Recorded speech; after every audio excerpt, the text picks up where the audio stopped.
Soldiers with the Montana Army National Guard went through an important training exercise this week, preparing to be deployed later this year.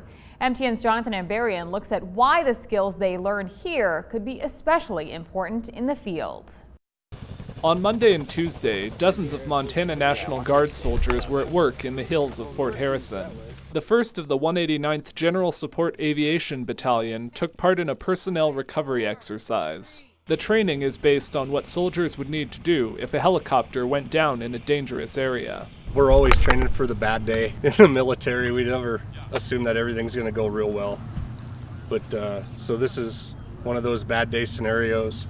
Specialist Justin Arnold was going through the training for the first time. Well, the bottom line is to be able to get out of a sticky situation as safely as we can with as many of us as we can.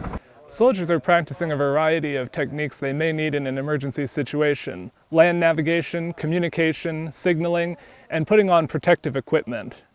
After the initial training, soldiers then made their way through a 1-mile lane, a course where they had to make their way to safety using the emergency gear they would have in a crisis. There were added twists to make the situation more realistic. Some guardsmen were selected to act as injured soldiers, who were then airlifted out by helicopter.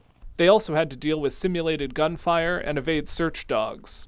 The training takes on added importance as the battalion learned last year that they will be deployed in the fall. Gives us about a full year to get trained up.